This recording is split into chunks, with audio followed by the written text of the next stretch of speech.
Ascot's more about getting into production. So what we've done is taken something at the beginning of the production, the second part of the Lassonde curve, and try and shorten the time window that happens between the time of discovery and the time you actually put it in production.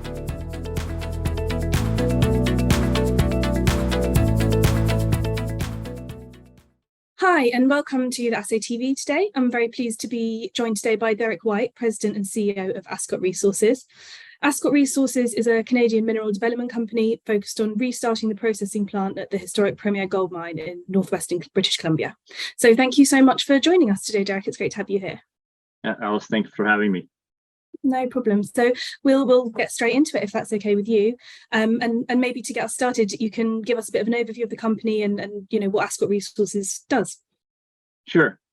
Well, as you mentioned in your introduction, Ascot is an advanced mining developer in the northwest part of British Columbia and southeastern Alaska, an area called the Golden Triangle.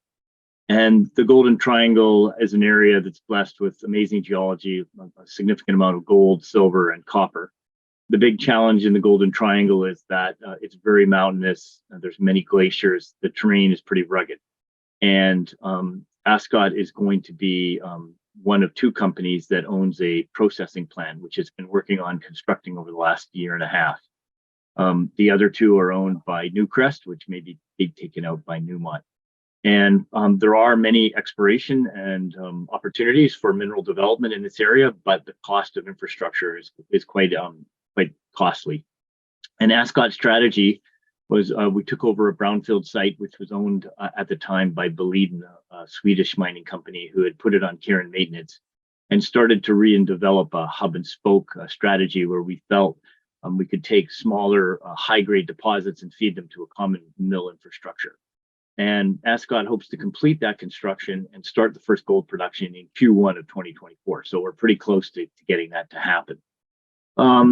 In terms of kind of gold production in Canada and new mining ventures that are coming on, Ascot is probably the next gold mine to be built in British Columbia. And that's because it was so advanced when it was acquired, and it was able to kind of go through COVID and all the other things to get itself in a permitted status.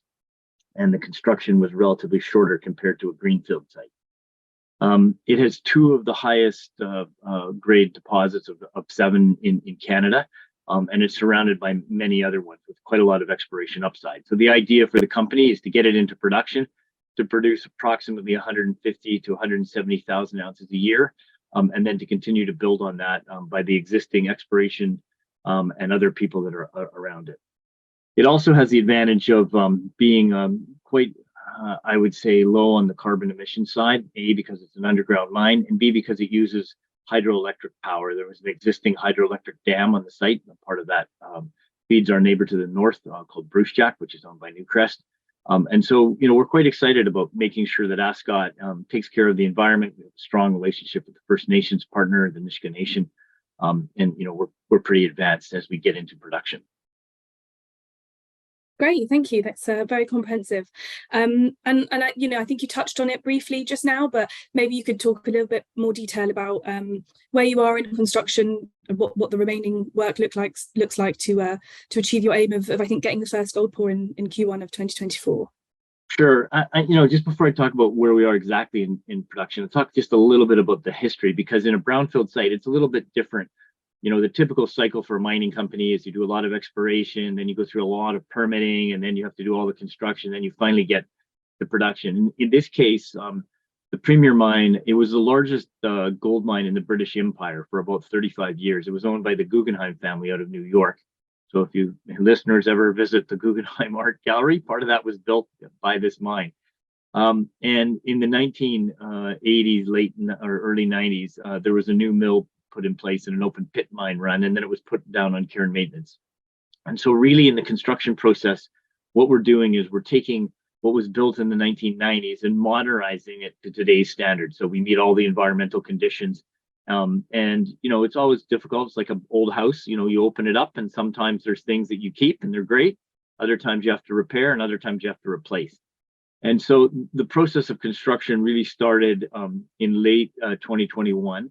And we got the ball and sag mill. We put the new ball and sag mill in place. And then we continued to do a lot of work on the mill, and we built the first underground mine. And one of the other issues or things that we need to manage here is in the wintertime, we get a lot of snow. This is one of the world's largest helicopter skiing areas. And we have, I don't know, 10 to 50 feet of snow in this area. So some of the construction work we can really only do between effectively May and September in our summer season. And really, that's where we are right now. The big thing that we have left, we've already built the first underground mine. We're about to start on the second.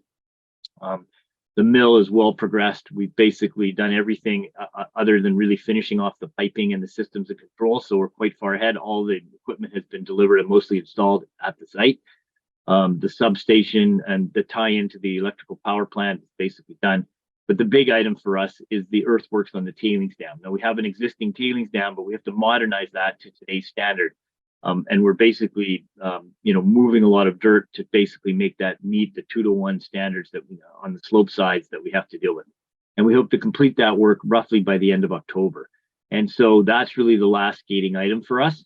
And then just trying to bring it all together, going through the pre-commissioning and commissioning to ramp up into first production in Q1 of 2024. So in general, I would say that we're doing pretty well. A lot of the things that we get as being a brownfield site have gone to our advantage.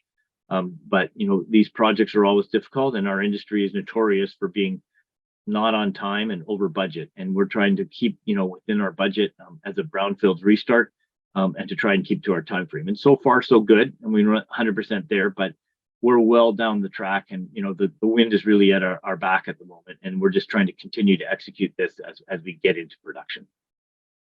Great, thank you, Derek. It sounds like there's a lot going on. And again, to dig into something else, you've mentioned the kind of exploration opportunities. Perhaps you could tell us a bit more about some of the success you've had in recent years and where your kind of exciting targets are that you've got your eye on for the future. Yeah, so Ascot is located about 25 minutes north by driving from Stewart, British Columbia, or Hyder, Alaska. We actually go through the United States every day and go back into Canada. There's no US border there, but it's probably one of the shortest trips anyone would ever do through the United States every day. And the corridor from really south of Stewart all the way to the north of the Golden Triangle is mineralized generally with epithermal gold and silver. And there's two key ridges that run the length of our property, and they go to our neighbors to the north, Scotty Gold, and then ultimately to Brucejack. And we've been focusing most of our exploration activities on the deposits where we have underground mining infrastructure.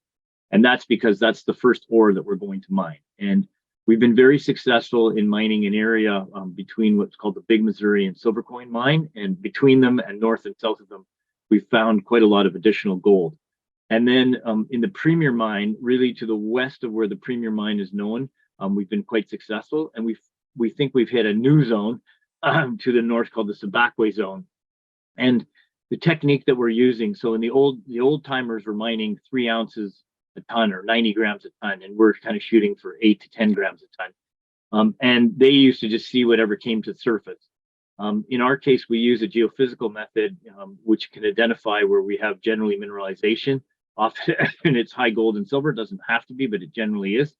And we've been using this technique, looking kind of undercover and then drilling those areas. And the Sebakwe Zone is a great example of that. And so that technique gives us a little more tools in our toolbox to find more deposits. So the strategy for us is to continue to build the resources that are close to the underground mining development, and then to move mostly to the north on both of the ridges, the one that's north of Premier Mine and the one that's north of Big Missouri Silvercoin Mine, and continue to try and add new resources that will give us, maybe 20 to 30 years of life. The other big thing that we have going for us is because infrastructure costs are pretty expensive. There's a lot of, and in the history of this mine, they trucked ore from 200 kilometers away, as long as it was kind of 10 grams a ton or better. And in general, we see a lot of opportunities also to potentially make deals with other companies who are not going to be able to build a mill to help continue to feed the mill infrastructure. Great, thank you. And finally, maybe you could talk us through your capital structure. Who are some of your major shareholders, and what's your relationship with them like? Sure. So, the company, I'll talk about the shareholders first, then we can get a little bit into the number of shares, etc. The company originally started as an exploration company and had a large retail shareholder group, which was a kind of broker network, mostly out of Alberta, Canada. And then when we came in more on the mining side, we started to introduce more institutional shareholders. And we have some of the large shareholders, Fidelity, Franklin Templeton, RBC, etc., who would be typically in the mining big investors. And then starting really in 2020 and 2021, Yamana came in as a strategic investor, and Yamana was taken out by Pan American. And really, we had a refinancing that happened to us in the late 2020 to early 2023, and a group called Coriapu, who not so many people are familiar with, is Peruvian. They came and bought 20% of the company. So the shareholding base is kind of a good mix between institutional shareholders, retail shareholders, and a strategic. Now, Coriapu owns the Poderosa mine, which is the largest gold mine in Peru. It grades 17 grams a ton, and it produces between 350 and 400,000 ounces a year. And they went on a kind of a screening exercise and picked Ascot as an advanced developer. And it's a similar style deposit for what they mine. It's in the mountains, it's epithermal gold. And so they have appointed 2 members to our board, and they've been quite helpful to us. They really are a great mining group to be involved with. And so on top of, we have around 550 million shares outstanding. And on top of that, we have a capital provider in the Sprott streaming group. And as you may be aware, we refinanced the project debt into a stream, and the stream has turned out to be pretty good for us. It's a stream that has an 8.75% payback of 150,000 ounces over the life of the mine. And we have the right to buy that back by 50%. And after 150,000 ounces are paid back, it drops by another 50%. So we can move it to a quite low level. And it's flexible, unlike debt. And we find a lot of junior mining companies get in trouble with debt sometimes when they don't have, amazing startups. And so this is flexible. They only take a percentage of our production. So I think we feel pretty good about the capital structure right now. We have that combination of retail, institutional, and strategic support. I think we have a fairly flexible financing, which gives us the capital to finish building the mine.